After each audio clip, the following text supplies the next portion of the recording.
Bonjour à tous mes auditeurs.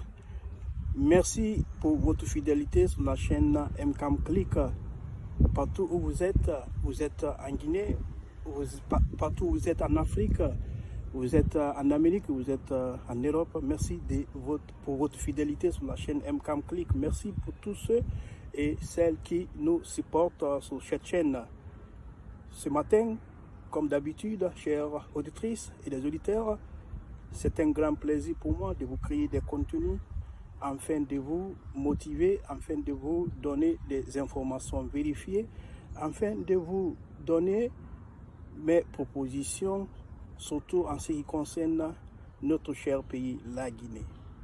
Comme vous le savez, hier, il y a eu un décret qui a dissous le gouvernement de la transition actuelle. Donc, je ne suis pas là à donner des critiques, je ne suis pas là à dire qui a raison, qui n'a pas raison, mais tout ce que je sais que dans ces derniers temps, il y a eu des problèmes. Comme vous le savez, un exemple, c'est la restriction de l'Internet dans notre cher pays, qui va sans doute impacter économiquement le pays. J'aimerais parler la solution, j'aimerais parler les propositions au lieu de critiquer. C'est ça la motivation, c'est ça l'objectif de cette chaîne. Cette chaîne, c'est pour motiver les Guinéens de la diaspora, les donner des informations vérifiées, les donner des directives, des guides, afin de faire un bon choix dans leur pays. Voilà l'objectif de cette chaîne MCAM Click. Comme je disais tantôt, la raison, je ne suis pas là à dire la raison, mais nous tous, nous savons que dans ces derniers temps, le gouvernement actuel qui a été dissous, vraiment traité de compétents. Ils ont dit que c'est eux qui ont restitué, c'est eux qui ont coupé l'Internet. On a vu les scandales. Je ne suis pas là à dire, je n'ai pas les preuves. On a entendu dans les radios, dans les réseaux sociaux qu'il y a eu beaucoup de corruption, comme toujours d'ailleurs. C'est pas la première fois, c'est toujours la même chose dans nos pays africains en général et la Guinée en particulier. Il y a toujours les scandales de la corruption. Cela est dû à quoi? J'ai déjà fait une vidéo par rapport à ça. Cela est dû à quoi? C'est la pauvreté, c'est l'absence de l'impact économique, c'est l'absence de l'économie qui ne décolle pas, qui ne progresse pas.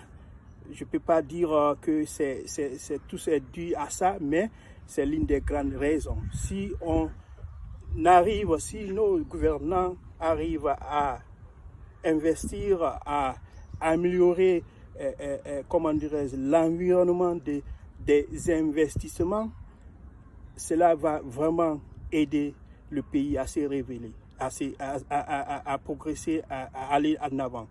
Voilà la solution la plus urgente.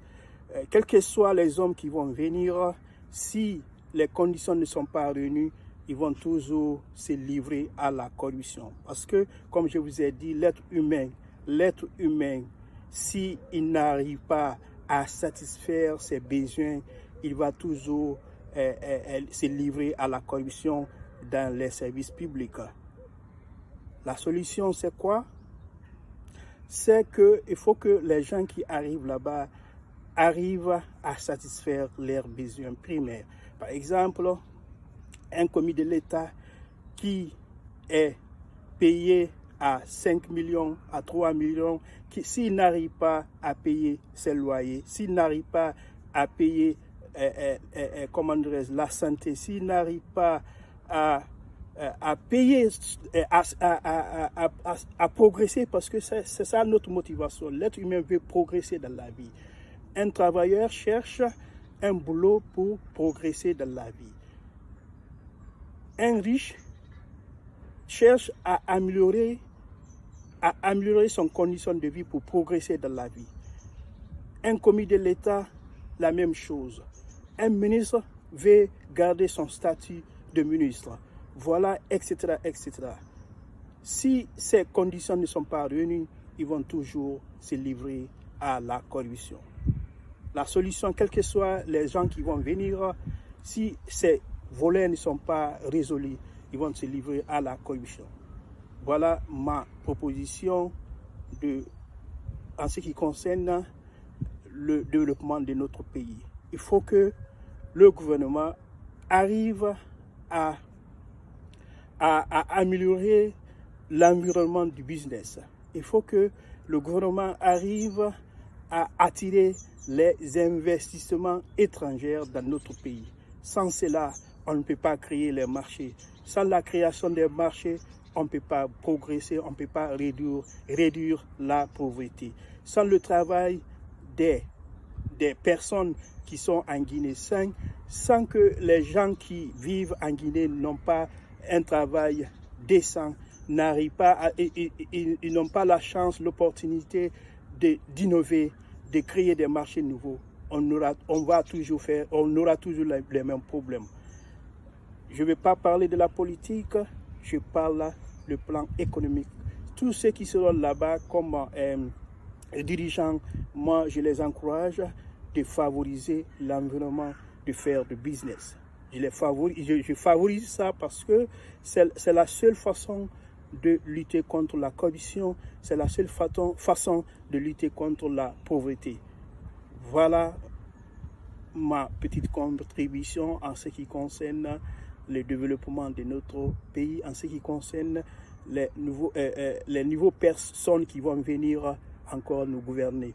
Que ce soit une année, 2 années, il faut toujours améliorer l'environnement des investissements locaux et étrangers.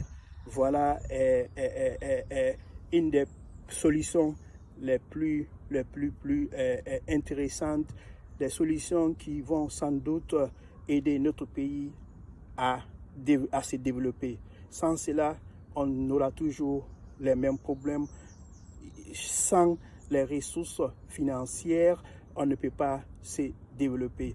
Pour avoir des ressources financières, il faut mobiliser les ressources à l'intérieur, il faut mobiliser les ressources à l'extérieur, il faut innover, les Guinéens doivent innover. Quand je dis innover, pas invention, il faut innover. Par exemple, un exemple d'innovation, par exemple, la société d'Orange qui donne l'Internet à un coût élevé, et qu'un Guinéen, un entrepreneur, un champion guinéen arrive à innover pour pouvoir mettre un service d'Internet qui va donner à moins de coûts à beaucoup plus de personnes, et la consommation va vraiment s'améliorer et on va toujours gagner beaucoup plus d'emplois, beaucoup plus des choses, des infrastructures. On va toujours besoin, s'il y a les nouveaux marchés, on aura toujours besoin des infrastructures routières, des infrastructures de la téléphonie, etc., etc. Voilà les propositions en ce qui concerne le développement de notre cher pays, la Guinée. Une fois encore, j'encourage à tout le monde de privilégier le dialogue, de privilégier la cohésion, de privilégier le travail, surtout de privilégier la cohésion qui va amener à nous unir pour attirer l'investissement extérieur. Sans l'innovation, on ne peut pas se développer. Sans l'innovation, on ne peut pas créer des marchés nouveaux. Sans l'innovation, on ne peut pas lutter contre la pauvreté. Voilà ma petite contribution en ce qui concerne la situation actuelle de la Guinée. Je ne suis pas politique, mais je propose aux politiques. Merci pour votre soutien sur cette chaîne et rendez-vous à la prochaine vidéo. À très bientôt.